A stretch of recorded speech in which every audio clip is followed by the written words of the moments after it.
Assalamualaikum warahmatullahi wabarakatuh. Ini kita akan belajar tentang tema 5 pahlawanku, subtema 1. Anak-anak, mari kita belajar mengenal pahlawan-pahlawan yang ada di Indonesia supaya kalian lebih memahami perjuangan dilakukan para pahlawan dan nilai-nilai positif yang bisa kalian contoh. Sejarah Raja Purnawarman. Mulai pemerintahan Kerajaan Tarumanegara pada tahun 395 Masehi, ia memperbaiki aliran sungai Ganda di daerah Cirebon. 2 tahun kemudian, ia juga memperbaiki dan memperindah alur sungai Cupu sehingga air bisa mengalir ke seluruh kerajaan.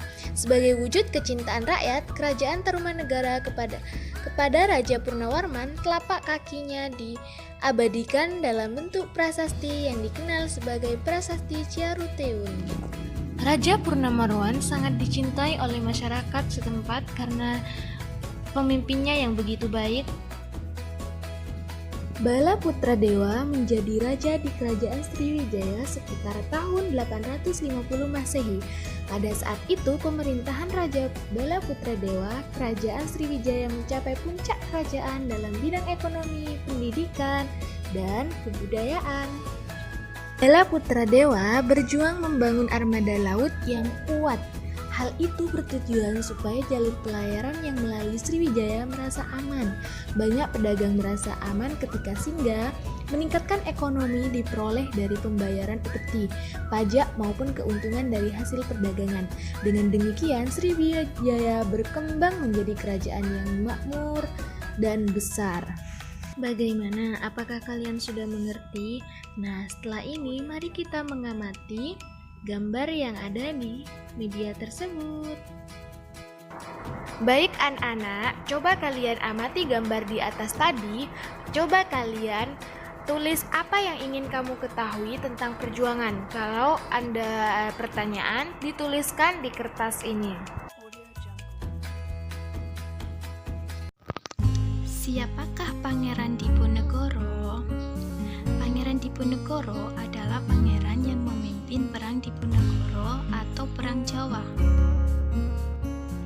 Pangeran Diponegoro lahir di Yogyakarta pada hari Jumat 11 November 1785. Beliau lahir dari rahim Raden Ayu R.A. Mangkorawati yang merupakan selir Sultan Hamengkubuwono III. Pangeran Diponegoro adalah pahlawan nasional dari tanah Jawa yang memimpin Perang Jawa melawan penjajahan Belanda pada tahun 1825 sampai 1830 hingga dikenal sebagai Perang Diponegoro. Bagaimana perjuangan Pangeran Diponegoro yang tidak pernah gentar dengan pemerintahan Belanda itu?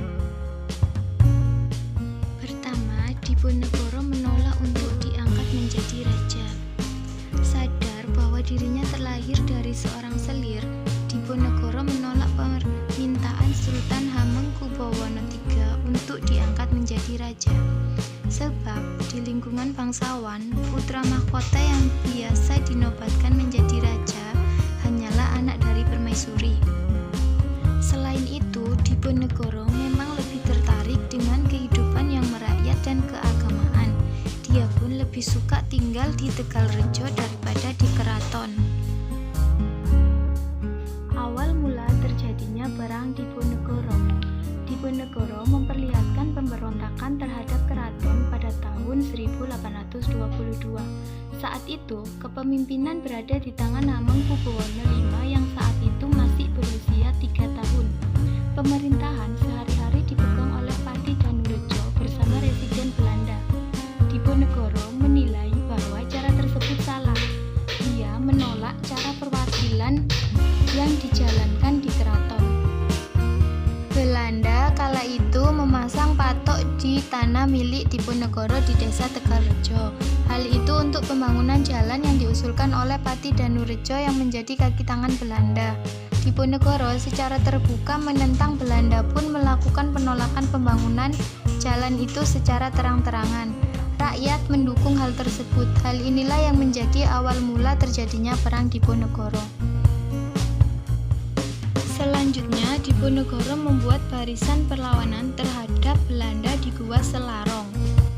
Setelah menyingkir dari desa Tegalrejo, Diponegoro pun membuat barisan perlawanan terhadap Belanda yang bermarkas di Gua Selarong. Langkah tersebut sesuai dengan nasihat dari pamannya, yaitu Pangeran Mangkubumi.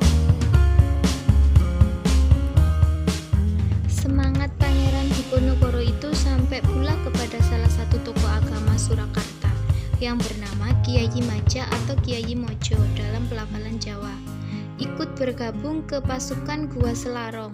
Tentu keikutan serta Kiai Maja memberikan pengaruh yang sangat besar, sebab sosok Kiai Maja memiliki banyak pengikut dari berbagai lapisan masyarakat. Bukan hanya Kiai Maja, perjuangan Diponegoro juga didukung oleh Raden Tumenggung Prawiradikdai atau Bupati Gagatan dan Sunan Pakubuwono VI.